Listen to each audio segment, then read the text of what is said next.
21 फरवरी सन 2019 के morning news session में मैं ज्ञान प्रकाश आप सभी का बहुत-बहुत स्वागत और हार्दिक अभिनंदन करता हूं। शुरू करते हैं आज की खबरें और सबसे पहले बात करते हैं 68,500 शिक्षक भर्ती परीक्षा के बारे में। तो जैसा कि आपको पता है कि इसका जो रिवाइज़ रिज़ल्ट जारी हुआ है और इस नए रिज़ल्ट में 4,688 नए अभ्यर्थी चयनित हुए हैं, तो अभी उनकी चयन सूची तैयार नहीं की जा सकी है। नियुक्ति प्रक्रिया अभी रुकी हुई है। यह कहा जा रहा है कि 1-2 दिन में चयन सूची बेसिक शिक्षा परिषद मुख्यालय को भेज दी जाएगी और उसके बाद आगे की जो कार्रवाई होगी, वो आगे बढ़ेगी। 68,500 शिक्षक भर्ती गड़बड़ियों से अधिक नियमों में बदलाव के लिए याद की जाएगी। पिछले साल नियम बदलने की प्रक्रिया साल भर चली और अंतिम दौर में मूल्यांकन के मानक तक बदल दिए गए और यही वजह है कि दूसरे रिजल्ट सफलता प्रतिशत का ग्राफ इतना अधिक हो गया। खास बात यह है कि ज़्यादातर नियम बदलाव बनाने वालों ने ही किए और जो कार्य न करने वालों का दावा किया गया, वह सब भर्ती के दौरान हुआ। आपको यहाँ पर बता दें कि फर्जी विद्यालयों के लिए 68,500 सहायक अध्यापकों की भर्ती में कापियों के पुनर्मूल्यांकन में 4,688 अभ्यर्थी नए तौर पर सफल हुए थे और इनमें से अधिकतर के 2 से 5 अंक बढ़े थे, जबकि एक अभ्यर्थी ऐसा रहा था जिसके पहले 22 अंक थे और पुनर्मूल्यांकन के बाद उसे 124 अंक मिले। वहीं जो मुख्य नेतृत्वकर्ता थे यानी कि याचिकाकर्ता और आंदोलनकारी अनिरुद्ध शुक्ला और अनूप सिंह, वो न्यूनतम कट ऑफ यानी कि 68 अंक भी प्राप्त नहीं कर सके और भर्ती से बाहर हो गए हैं। सचिव परीक्षा नियामक की ओर से मई 2018 में प्राथमिक विद्यालयों के लिए 68,500 सहायक अध्यापकों की भर्ती के लिए परीक्षा कराई गई थी और उसके बाद से ये भर्ती बहुत तरह से कई झमेलों में आई और ये मामला कई बार कोर्ट में पहुंचा। हालांकि अभी भी अंतिम तौर पर आप ये नहीं कह सकते कि 68,500 का मामला भी स्पष्ट हो चुका है, क्योंकि यहाँ पर जो अभ्यर्थी रिवाइज रिजल्ट में फेल हुए हैं, वो ये मान के चल रहे हैं कि मूल्यांकन में पक्षपात किया गया है और इस वजह से वो फेल हुए हैं। तो अभी वो खुद कोर्ट जाने की तैयारी कर रहे हैं, यानी कि 68,500 की जो ये भर्ती है, वो अभी कोर्ट में ही रहेगी और इस पर अभी कोई अंतिम निर्णय जल्दी हो जाएगा। इसके बारे में अभी स्पष्ट रूप से कुछ भी कहा नहीं जा सकता है। फ्रेंड्स, इसी के साथ बात करते हैं 69,000 शिक्षक भर्ती के बारे में। तो जैसा कि है कि कल जो पूरे दिन सुनवाई हुई, तो उसके बारे में सारी अपडेट मैं कल ही आपको अपलोड करके बता चुका हूं, लेकिन आज मैं दोबारा से आपको अपडेट कर देता हूं। तो जैसा कि हुआ था कि प्रदेश के प्राथमिक विद्यालयों में 69,000 सहायक शिक्षकों की भर्ती परीक्षा में अर्हता अंक तय किए जाने के सरकारी आदेश की फाइल में छेड़छाड़ के संदेह के मामले में सरकार की तरफ से अदालत में हलफनामा कल दाखिल किया गया था।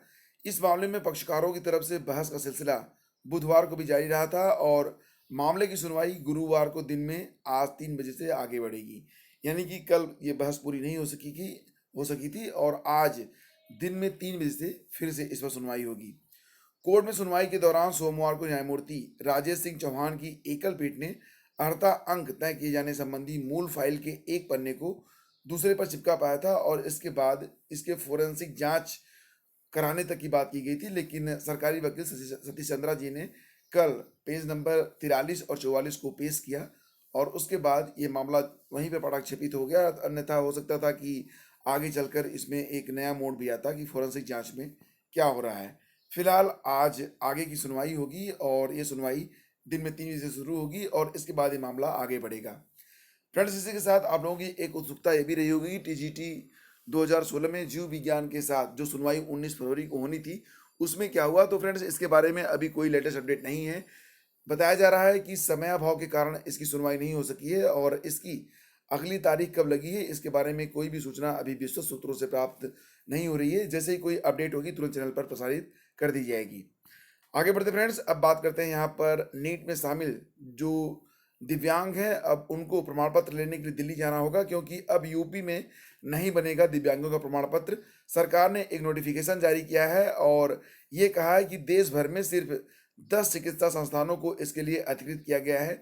इसमें उत्तर भारत में दिल्ली और चंडीगढ़ के चिकित्सा संस्थान भी शामिल रहेंगे। नीट पीजी काउंसलिंग में शामिल होने के लिए दिव्यांगों को प्रमाण पत्र लेने के लिए इन चिकित्सा संस्थान जाना पड़ेगा और इनकी जो लिस्ट है ये राइट साइड में आप देख सकते हैं या फिर आप हमारे फेसबुक पेज पर भी आ सकते हैं।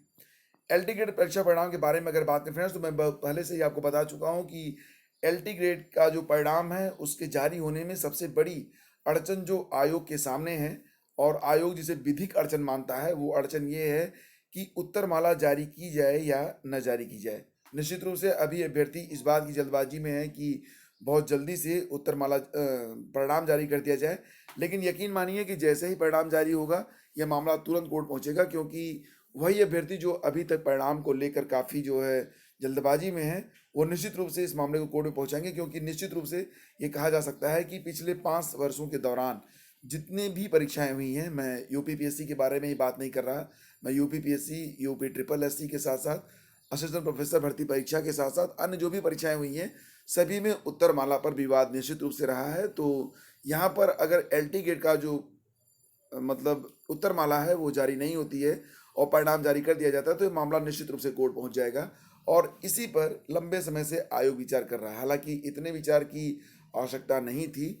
अगर वो चाहते तो सीरियल वाइज़ अब तक उत्तरमाला भी जारी कर दिए होते और इसके लिए जो दोबारा से आवेदन लेना था, आपत्ति लेनी थी, वो ले चुके होते और इस पर आगे की प्रक्रिया आगे बढ़ाई जा सकती थी, लेकिन ऐसा नहीं हुआ और ऐसा ये माना जा रहा है कि अभी उत्तर प्रदेश लोक सेवा आयोग में स्टाफ की भी कुछ कमी है, परीक्षाओं की अधिकता है और यही वजह है कि अभी तक इस पर कोई भी सही निर्णय नहीं ले पाया है।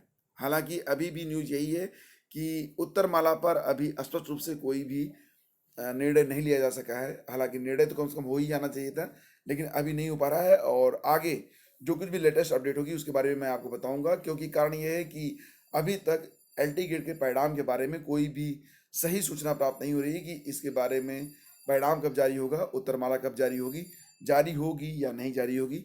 जो कुछ भी सूचना है वो अभी तक स्पष्ट नहीं है।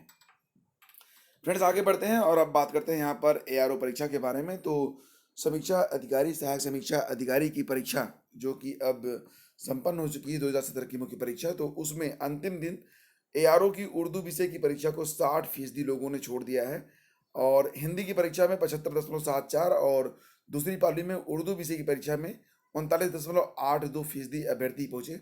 आपको बता दें कि समीक्षा अधिकारी, सहायक समीक्षा अधिकारी की परीक्षा में ये बहुत ही अच्छे पद माने जाते हैं और इसमें इंटरव्यू नहीं होता है। तो मिला-जुला कर ये काफ़ी अच्छा पद है और अब क्योंकि मुख्य परीक्षा संपन्न हो चुकी है, तो अब देखना ये है कि इसका परिणाम कब तक जारी हो जाता है।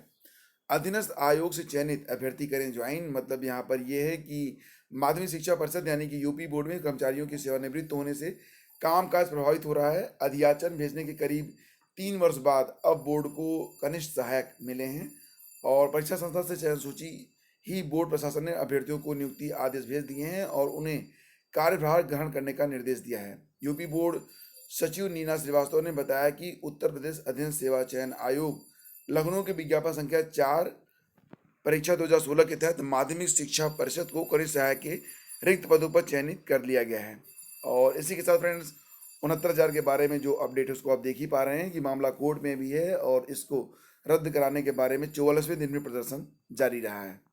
यूपीपीएससी के अध्यक्ष और 2 सदस्यों की चयन प्रक्रिया शुरू कर दी गई है और जैसा कि आपको पता है कि प्रोफेसर अनिरुद्ध सिंह यादव का कार्यकाल अब 5 महीने का और बचा हुआ है। अध्यक्ष और 2 सदस्यों की नई नियुक्ति के लिए प्रदेश शासन के नियुक्ति और कार्मिक विभाग ने प्रक्रिया शुरू कर दी है। ऑनलाइन आवेदन मांग लिए गए हैं और आवेदन 15 फरवरी से लेकर 20 मार्च तक चलेंगे। आवेदन करने वालों की जो उम्र होगी वो 21 वर्ष और 62 वर्ष के अंदर होनी चाहिए और इसके लिए जो वेबसाइट है नियुक्ति online.in, इस पर ऑनलाइन आवेदन मांगे गए हैं। अपर मुख्य सचिव नियुक्ति और कार्मिक विभाग मुकुल सिंघल की ओर से जारी विज्ञापन में कहा गया है कि विवरण संग 3 पंक्तियों में अनिवार्य लिखें कि वे किस आधार पर उक्त पद को विशिष्ट रूप से धारण करने के योग्य हैं। अर्ह या अनर्ह होने में राज्यपाल का निर्णय अंतिम होगा।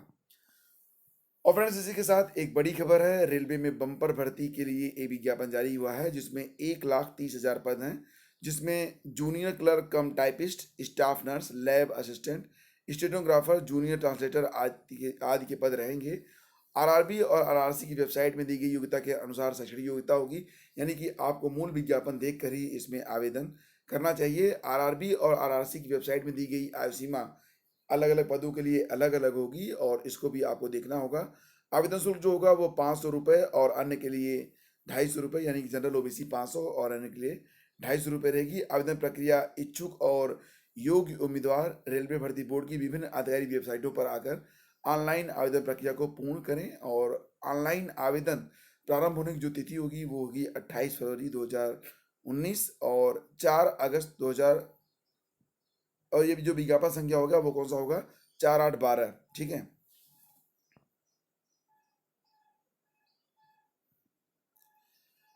तो फ्रेंड्स यहाँ पर जो ऑनलाइन आवेदन होगा, सॉरी थोड़ा सा ऐसे मिस्टेक हो गया, तो ये 28 फरवरी से और 4, 8 और 12 मार्च से इसमें अलग अलग जो वेबसाइट होंगी वो रिक्रूटमेंट की प्रक्रिया को आगे बढ़ाएंगी, और जो भी पद होंगे उसके अनुसार आप आवेदन कर सकेंगे। विस्तृत जानकारी के लिए शीघ्र ही एक वीडियो मैं इस चैनल पर अपलोड करूँगा।